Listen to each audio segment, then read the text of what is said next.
van a inhibir la actividad neuronal a través de los receptores opiáceos y entonces el estímulo no pasa. Es una inhibición presináptica y la inhibición postsináptica. Entonces se estimula arriba, la información desciende y se trata de inhibir lo posible esta información aferente no ciseptiva. ¿Podría decir que los analgésicos actúan sobre el receptor opiáceo y las interneuronas? Puede pasar aquí. Nosotros tenemos receptores opiáceos en otras partes del cerebro, no solamente ahí. ¿Okay? Pero es ahí en los receptores opiáceos. Descritos hace mucho tiempo realmente, y esto fue una cosa para el efecto de dolor muy importante.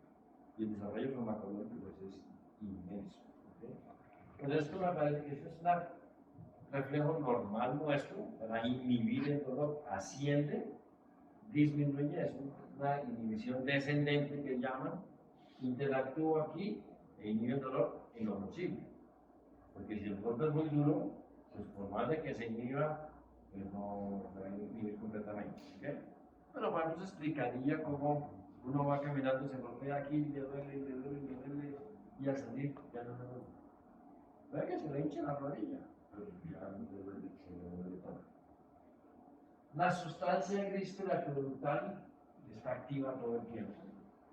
Produce endorfinas, entre otras cosas, ella misma. Y la gente que hace ejercicio tiene mayor actividad en las neuronas de la sustancia gris periaqueductal y producen más endorfinas.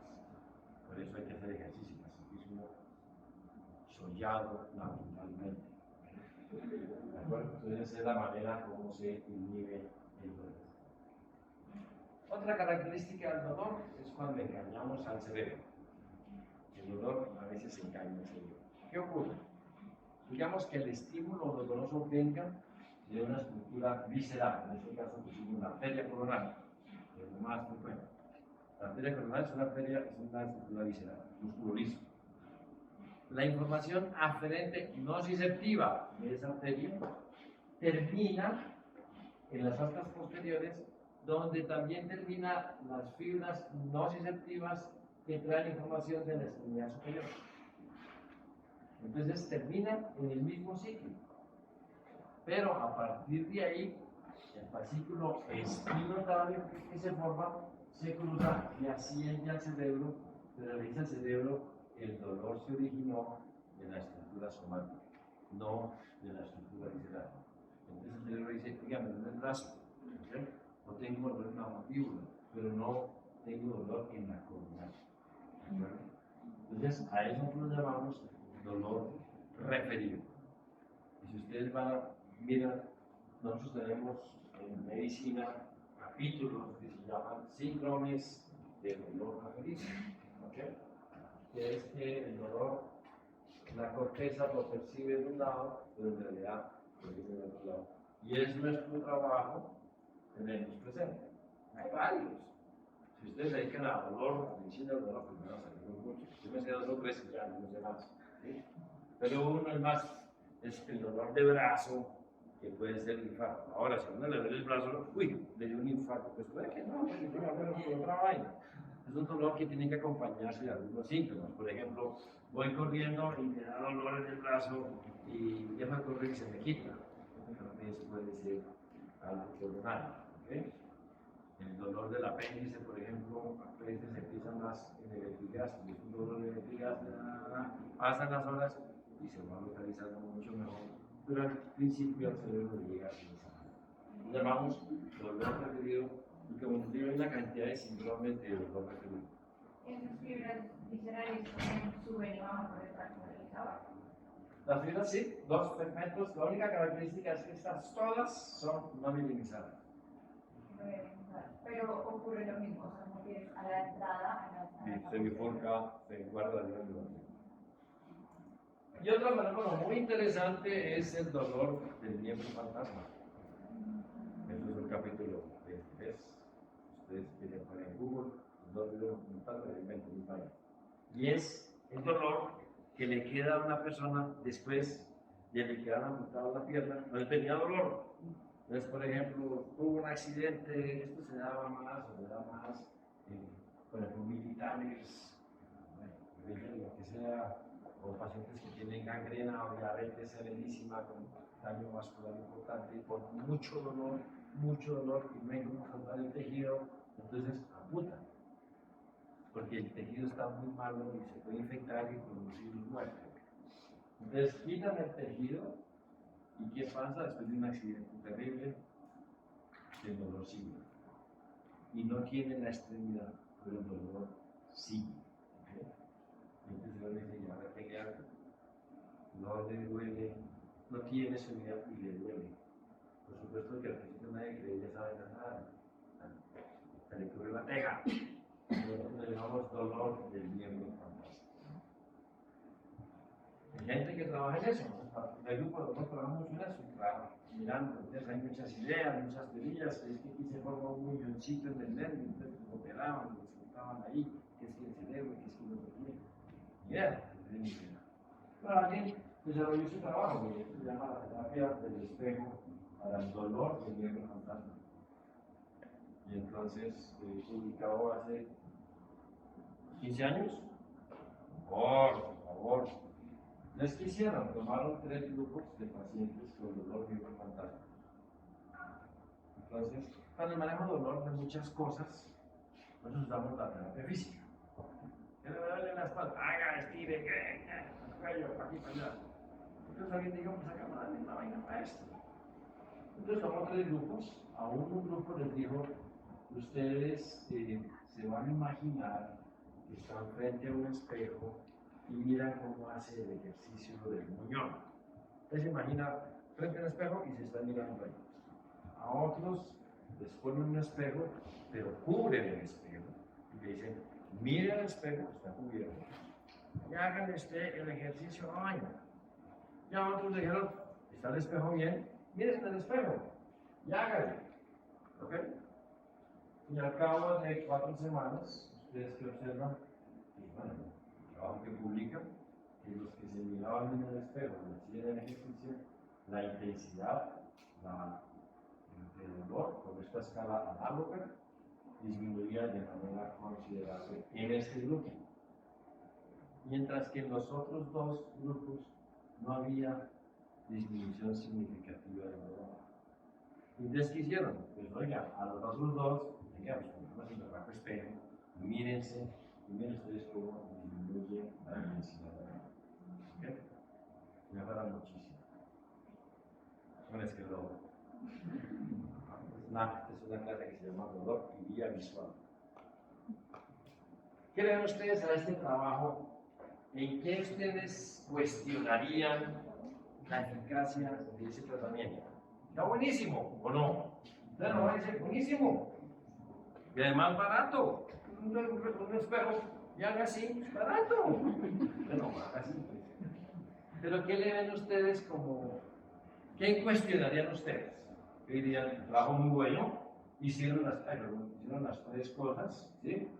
Frente a un espejo tapado, el espejo destapado, sin espejo. A ver, ¿qué más quieren? Pues, ¿no? ¿Qué dirían ustedes? ¿Está buenísimo? Pero bueno, no. Un control falta. ¿Perdón? Le falta un control. ¿Otra vez? Un control, alguien que no está haciendo esa terapia. Ok, y que tenga que. Que le falte un miembro que no esté haciendo la terapia, que tenga el dolor, para comparar los resultados con respecto a hacer el ejercicio. Ok. Pacientes que no tienen la capacidad de ver, así, sí, ya mejor dicho, sin brazo y a más ciego. Pero pues puede ser, pero podría ser. Sí, pues bueno, pues como problema con una indicación, sí los efectos son a largo plazo, o sea, si tiene que seguir con ese tipo de terapias por el resto de su vida o si hasta que baje el dolor Se le quita. se le quita. No, muy bien, todo lo que se han dicho ha sido interesante. Uno es el placebo, el efecto placebo, para cualquier vaina. Para todo hay efecto placebo. ¿Sí? Entonces ustedes dicen, no, pues póngale hielo 2 minutos, póngale hielo 10 minutos y algunos se mejoran. Uy, el hielo es buenísimo. Bien. Pero aquí se mejora muy bien, pero dura 8 semanas. ¿Sí? Y en muchos tratamientos la cosa mejora y después puede empeorar. ¿Qué pasó a raíz de ahí? Un besito de esos. Que la gente dijo, escuchen, no me chela. Y empezaron a publicar, miren la cantidad de papers publicados. Aumentaron cantidades. Tantos, que fueron mostrando, oiga, como que no es tan efectiva esta terapia, como que no. A punto que esto es como una especie de una revisión sistemática. ¿Sí? Entonces, ¿qué dicen ellos? Que no pueden recomendar la terapia del espejo como primera intención de tratamiento en pacientes con dolor del miembro infantil, porque muchos le caen. Entonces sugieren otros tipos de tratamiento y que ese tratamiento sea mucho más confiable que tanto que con el. Muy bien. ¿Qué más se ha hecho? Les mencioné a ustedes la sustancia gris reproductal, pues obvio, entonces la gente empieza a trabajar sobre la sustancia gris reproductal, se colocan aparatos y ya existen y se hace públicamente, se coloca un sensor en la sustancia gris reproductal. Cuando no está prendido el sensor, esta es la escala de dolor, cuando se activa el sensor, se estimula, se llama estimulación intracerebral. Entonces, al estimularse se disminuye muchísimo el dolor. En medicina ahora, en neurología, se utiliza mucho estimulación intracerebral. Este dolor, más frecuentemente para temblores, para Parkinson, se usa mucho más. Y también se usa algo en depresión. Pero digamos que lo que más se usa ahorita es en la enfermedad de Parkinson, y temblores y movimientos anormales con un buen resultado. Pero para el manejo de dolor, ustedes se dan cuenta, el conocimiento básico es lo que nos permite desarrollar nuevas terapias. Muy bien, entonces esa es la vía del dolor, la vía nociceptiva. Miremos entonces la siguiente vía, que es la vía del tacto profundo. ¿Okay? La vía del tacto profundo es la vía que se encarga de decirnos a nosotros cómo están las diferentes partes del cuerpo, de decirnos que esto es suyo, este es el brazo derecho suyo, la mano izquierda, lo que sea, está sentado, está parado, está caminando. Una cantidad de información que tenemos constantemente, pero que nosotros somos conscientes de ello. No somos conscientes, pero lo tenemos ahí y tenemos que tenerla ahí. ¿Quiénes se encargan fundamentalmente de llevar información propioceptiva? Los receptores que están en los músculos, en el tendón, que llamamos los usos neuromusculares y los usos neurotendinosos. ¿Ustedes sí los vieron ya o no?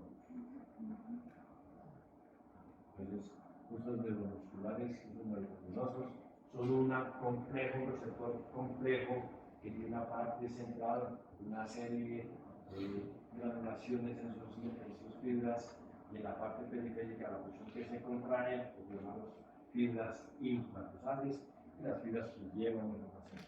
Las fibras que se originan de aquí a aferentes, que van hacia el cordón espinal o hacia la cara, son de las fibras más ricas, mielinizadas que tenemos nosotros en todo nuestro cuerpo.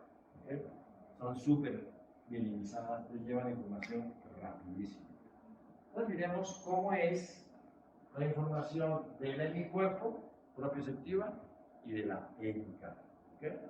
Entonces, lo mismo, hemisferio izquierdo, derecho, hemicuerpo izquierdo, derecho. Super izquierdo. ¿Sabes qué ocurre? De las extremidades izquierdas, del tronco, del cuello, de aquí para abajo. Entonces viene la información, entra a las raíces dorsales, ahí están los cuerpos de esas neuronas propioceptivas. Información real, repito, información de posición, movimiento, vibración. ¿Okay? Si estamos aquí, pasa un camión y se mueve todo, esa sensación de movimiento y ya pasa profundo. Las fibras penetran y la mayor parte de esas fibras ascienden por el hemicordón del mismo lado. Entonces, del lado izquierdo, la información propioceptiva llega al cordón espinal y por el hemicordón del mismo lado la información asciende. ¿Hasta dónde? hasta los tubérculos grácil y cuneatus. Entonces, esta información proprioceptiva asciende por dos fascículos. Uno medial, que se llama fascículo grácil, y otro lateral, que se llama cuneatus. Nosotros tenemos fascículo grácil y cuneatus solamente en la parte cervical. Y ahí para abajo tendremos solamente grácil. Entonces viene la información de la extremidad inferior, digamos, este sería grácil, ¿de acuerdo?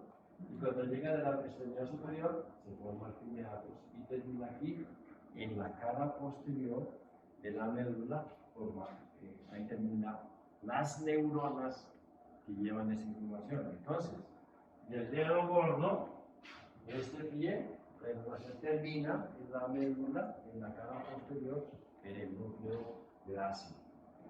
Y de este dedo, son neuronas que pueden medir, pues de acuerdo a la longitud de la persona, 1 metro, 1,5 metros, 2 metros. Ahí termina. Entonces, los cordones posteriores llevan información proprioceptiva. Grácil y cuneatus. Terminan los núcleos con los tubérculos grácil y cuneatus. ¿Ok? ¿Está bien? De esos tubérculos grácil y cuneatus, aquí hay una cantidad de interconexiones importantísimas con los efectos prácticos nuestros, y ahí salen fibras que se cruzan y forman un fascículo que se llama lemnisco medial. Y el lemnisco medial termina en el tálamo. Y en el tálamo la información se dirige a la corteza cerebral. ¿Okay? Entonces, desde mi cuerpo van los núcleos gráciles y cuneatus, aquí se cruzan, va al tálamo, se forma el lemnisco medial y termina en el tálamo, y el tálamo va a la región cortical que nos corresponda brazo, tronco, cuello, brazo, mano, tronco y extremidad inferior. ¿Ok? ¿De acuerdo? Otro lateral termina haciendo. El cordón espinal asciende por el mismo lado. En la médula se cruza y forma el lemnisco medial. Entonces, el lemnisco medial, en realidad, el lemnisco medial del lado derecho trae información que proviene de los tubérculos gráciles y cuneatus del lado izquierdo. ¿Sí? Y termina en el tálamo del lado derecho y de ahí a la corteza cerebral. Entonces, como ustedes se dan cuenta, el tálamo recibe información de dolor y en este caso proprioceptiva. ¿Okay?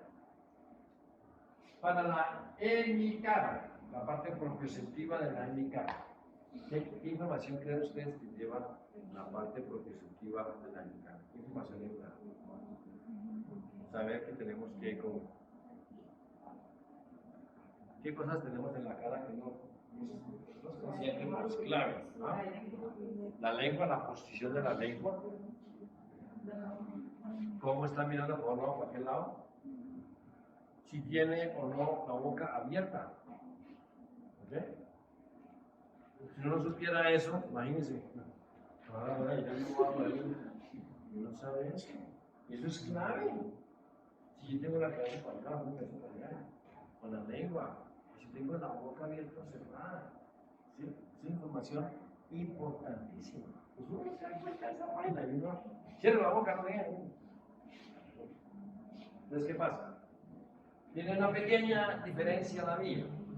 La información se origina de los mismos receptores que están en los músculos específicos, en los músculos de la cara, en los músculos de la masticación, en la articulación temporomandibular, alrededor de los dientes, en las encías. Nosotros sabemos dónde tenemos los dientes, pero no estamos pendientes de esa vaina. La única vez que estamos pendientes de esa vaina es cuando come mango y se le quedan las piedras del mango y el mango huele al beneficio. Por fin saben que quedan las manos. La información viene, las fibras llegan al ganglio, pero ahí no está el cuerpo de la neurona. Las neuronas siguen y el cuerpo de la neurona está en el núcleo mesencefálico del trigémino. ¿Okay? Entonces tenemos núcleo espinal del trigémino, núcleo óptico del trigémino y tenemos núcleo mesencefálico. mesencefálicos del eje. Entonces, como ustedes se dan cuenta, es el único sitio donde encontramos cuerpos de neuronas que traen información directa de la periferia. Entonces aquí son neuronas pseudo-monopolares, se llaman así. Entonces los histólogos se emocionan porque dicen, es el único sitio del cerebro donde hay neuronas pseudo-monopolares. Okay. Maravilloso. Entonces la información llega al núcleo mesencefálico del cerebro. Llega, hay una más que va a ser. Atraviesa el ganglio, pero ahí no está el cuerpo. La diferencia de acá, aquí no está el cuerpo, y el cuerpo está aquí en el núcleo mesencefálico. Lo creo mesencefálico. Y a partir de ese núcleo, o sea, al núcleo mesencefálico del lado izquierdo le llega información propulsiva. Y a partir de aquí, la información se cruza, asciende al tálamo, y el tálamo va y se distribuye en la corteza sensitiva primaria donde esté. ¿Ok? Ventral posterior y lateral para el cuerpo y ventral posterior y medial para la cara. Los mismos que el. Muy bien. ¿Está claro? Esa es la guía progresiva 5 palabras. Después de que mucha gente se mató en la cabeza.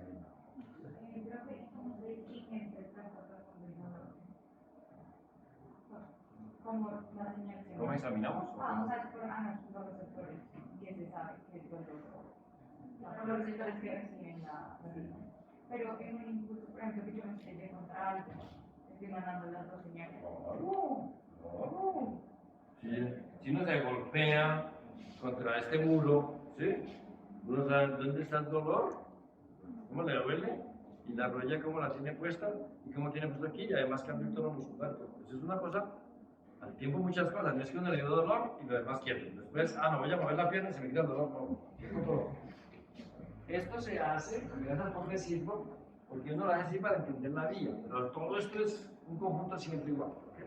Se acompaña de todo. Como les digo, uno se golpea y no solamente es el dolor, es el cambio de postura, es la parte emocional, es todo. Oiga, ayúdeme, oiga, no sé qué. Esa diferencia son de dolor, la diferencia entre algo punzante y algo que habla. ¿Qué hacen? Como sea. Pero hay diferentes tipos de dolor. No, Digamos que haya dolor, el dolor de cabeza, es fuertísimo, que es leve, que me punza, que no me punza, que sienta que se me va a explotar, que no me va a explotar. Son dolores, seguramente por estimulaciones diferentes, no solamente a nivel periférico, sino también central. El cerebro, por ejemplo, no duele. Por eso la estimulación intracerebral se hace en la persona despierta. Le pasa el electrodo, despierta. ¿Qué es lo que le duele? Y le rompa el cráneo. Chiquitico. De resto, duelen las meninges y de los vasos. El tejido del arco porque no tiene receptores. Entonces, esta es la vía propioceptiva. Viene al pulmón nacional, asciende y en la médula se cruza. ¿Sí se da cuenta? Lo que se llama la decruzación del lemnisco o decruzación lemniscal. Se cruzan los dos lemniscos, uno va al tálamo y el tálamo allí, y otro va al tálamo y el tálamo. Para la cara, entonces, le queda mencionado. Entonces, ¿está bien eso? Tenemos la vía del honor, la vía del sentido de posición. Vamos a mirar unos ejemplos para que ustedes sedimenticen la información. ¿Hasta las 12?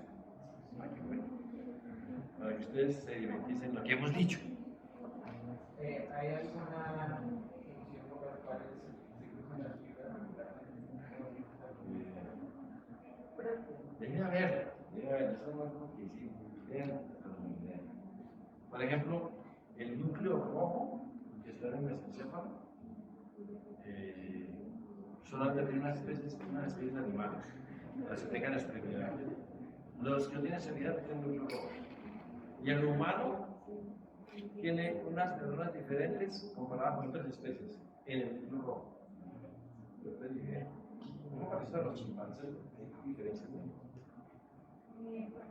A las personas que les escuchan Un lóbulo del cerebro. Sí, pero por favor. O sea, que les quitan todo una mitad del cerebro para ciertas cosas. Sí. No sé qué hace. El caso muy extremo, como de. ¿Qué pasó? Pero ¿Qué un pedazo de cerebro? sí, les quitan. No, pero yo lo que quiero decir es: si quitan toda la mitad del cerebro, no. Lobo, o un hemisferio. No hay experiencia. Ah. ¿Cómo se maneja ese cambio de las fibras? Porque están llegando para al otro lado. Se mueven las fibras y siguen. Ah, morir. O pierden. Viernes. Los daños cerebral pierden muchas cosas.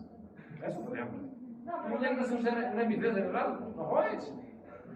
Ahora, ¿qué se hace eso? Ya no se hace caso.